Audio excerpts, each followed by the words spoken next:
अरे प्रीति, ये कोना साफ नहीं किया?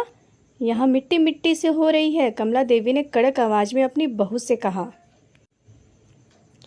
प्रीति ने आटे से सने हाथ लिया, हड़बड़ाते हुए बाहर आकर कहा, मैं रोटी बना के साफ कर देती हूँ। कमला देवी मोबाइल चलाते हुए बोली, किशोरी बुआ की बहू विधि पूरा घर चमका के रखती है, उनका घर शीशे की तरह साफ रहता है।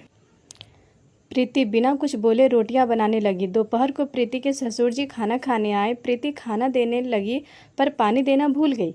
सामने ही सासू माँ बैठी थी। ससुर जी ने बोला, पानी दो। सासू माँ ने तपाक से बोला, प्रीति खाने के साथ पानी भी दिया करो, चाचा जी की बहू खाने से पहले पानी देती है। प्रीति ने बोला, जी मम्मी जी, आगे से ध्यान रखूं।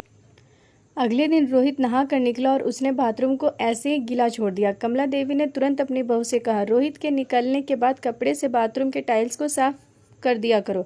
बड़े मामा जी की बहू दीपिका का बाथरूम सूखा रहता है, गीले बाथरूम से राहु खराब हो जाता है।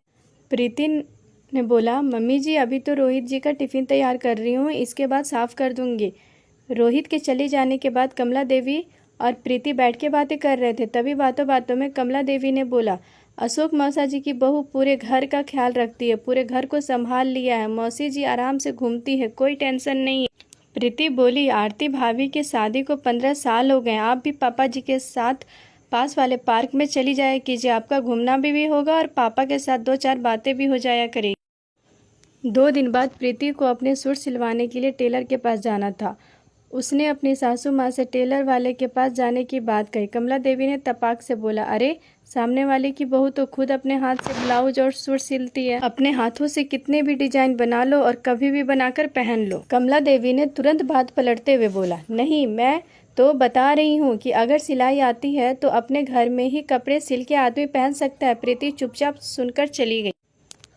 कुछ दिन बाद कमला देवी की सहेली घर पर आई। दोनों सहेलियां आपस में खूब हंस हंस के बात कर रही थी और अपने बचपन की बातें, जवानी की बातें और बुढ़ापे के किस्से सुना रही थी। तभी प्रीति दोनों के लिए नाश्ता लाई और प्रीति वहीं बैठ गई।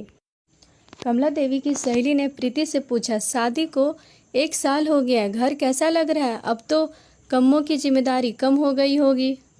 कमला देवी ने बोला, इससे जितना हो सकता है उतना करती है, मेरी तरफ से कोई जिम्मेदारी नहीं है। मैं तो कहती हूँ जितना हो सके उतना करो, वरना छोड़ दो, मैं करने के लिए बैठी हूँ।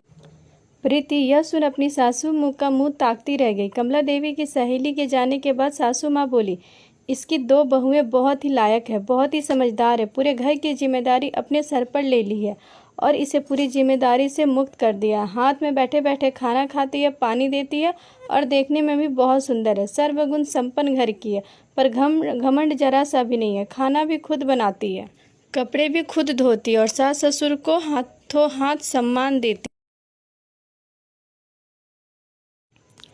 प्रीति की अब सहन शक्ति खत्म हो गई थी। वह बोली, मम्मी जी, सबकी बहू सर्वगुण संपन्न है। आप हमेशा कहती हैं कि उसकी बहू यह करती है, इसकी बहू यह करती है, मौसी की बहू यह करती है, चाचा जी की बहू वह करती है, पर आपकी बहू क्या करती है?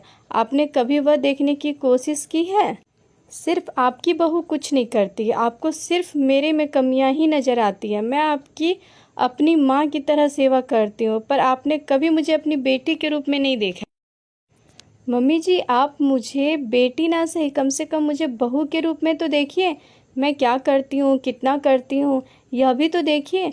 मम्मी जी, दूर के ढोल सुहाने होते हैं, सब में कमियाँ होती हैं। मैंने आपकी और चाची जी की फ़ोन पर बातें सुनी, वह अपनी बहू की कितनी बुराई कर रही थी। इस घर में आए हुए मुझे 1 साल ही हुआ है, धीरे धीरे एडजस्ट कर रही हूँ, सीख रही हूँ। कमला देवी आवाक होकर सब सुन रही थी। दोस्तों, मैं यहाँ सास को नीचा और बहू को ऊंचा नहीं दिखा रही हूँ। हमारे समाज में बहुओं की तुलना हमेशा रिश्तेदारी की बहुओं से की जाती है, जो कि सही नहीं है। हर घर की अलग अलग नियम होते हैं। अपने घर की बहू को घर की रीति रिवाज बताइए, पर उसकी तुलना किसी के और घर की बहू से ना करें, क्योंकि आपकी बहू आपकी ही रहेगी। दोस्तों, कहानी कैसी लगी कमेंट बॉक्स में ज़रूर बताइएगा।